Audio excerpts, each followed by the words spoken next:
Welcome to our Cinematic Storycraft English Learning YouTube channel. Today's story is a Ru Honorable Person, Ratan Tata life story, so don't skip this video, guys. Ratan Tata, one of India's most respected business leaders, was not born into immediate leadership. Although he belonged to the prestigious Tata family, his journey to the top was filled with obstacles, humility, and quiet determination. His story begins in Mumbai, where Ratan was born in 1937. As a young boy, he witnessed his parents' separation, a rare event in conservative India. He and his younger brother, Noel, were raised by their grandmother, Lady Navahbai Tata, who instilled in them a strong sense of values, discipline, and empathy. Ratan was sent to school in Mumbai before moving to the U.S. to complete his higher studies. He studied architecture at Cornell University, a far cry from the business empire he would later lead. After completing his degree, he briefly worked in Los Angeles before returning to India to work for the Tata Group, the family's sprawling conglomerate. His return to India in the early 1960s was marked by uncertainty. Ratan did not immediately take up a leadership role, but started his career working on the shop floors of Tata Steel, one of the group's major companies. He would later recall this experience as crucial, helping him understand the business from the ground up.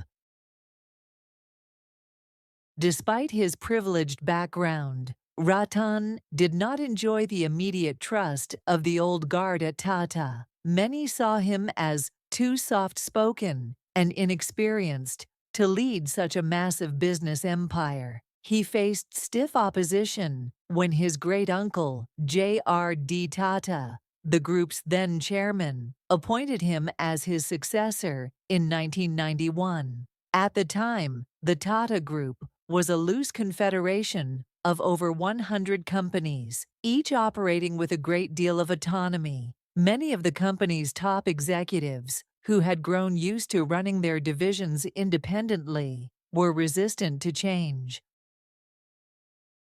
Ratan, however, had a different vision for the group. He believed in consolidating the various businesses and bringing them under a unified leadership structure. This move, though necessary, was met with resistance. Several high-ranking executives left the company, unwilling to cede control to the new chairman. The 1990s were not easy for Ratan. The Indian economy had just opened up to global competition, and the Tata Group, despite its size, was not competitive on the international stage. Many of its businesses were underperforming, and Ratan had to make tough decisions, including selling off non-core assets and streamlining operations. One of Ratan's most defining traits was his long-term vision. While others worried about immediate profits, he focused on building a sustainable future for the group. One of his earliest and most ambitious moves was to enter the passenger car market. At the time, Tata Motors primarily manufactured commercial vehicles, like trucks and buses. Ratan, however, had a dream of creating a car that was not only affordable, but also reliable and Indian-made. This dream materialized in 1998 with the launch of the Tata Indica, the first car designed and manufactured entirely in India. Although the car initially faced quality issues and poor sales, Ratan's persistence paid off. The Indica eventually became a success, establishing Tata Motors as a formidable player in the Indian car market. His most ambitious project, however, was yet to come. In 2003, Ratan announced his intention to build the world's cheapest car, a car that would allow millions of Indians to afford their own vehicle.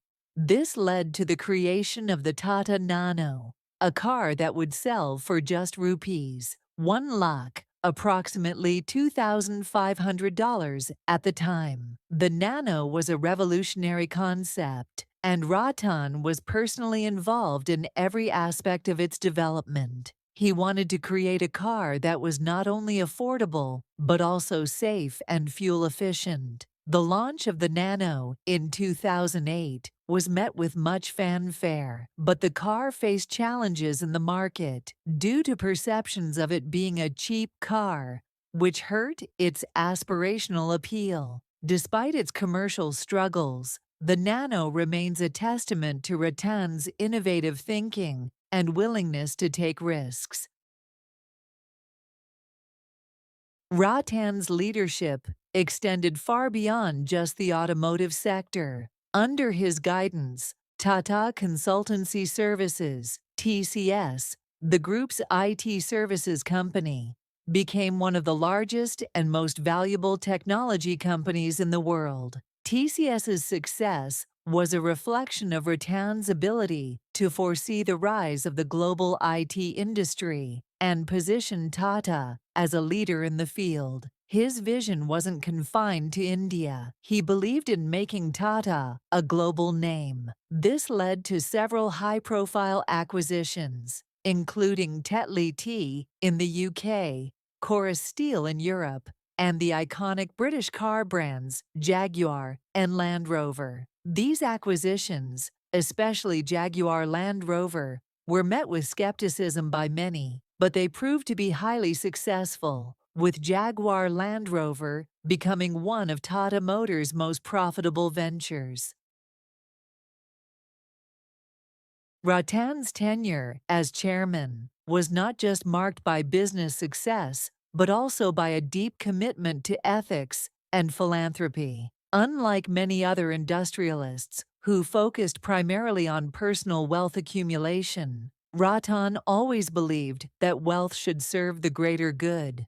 Much of the Tata Group's profits are directed toward charitable causes through the Tata Trusts, which fund numerous initiatives in education, healthcare, and rural development. Ratan himself is known for his modest lifestyle and personal generosity. He never married, and his life has been one of quiet dedication to his work and his country.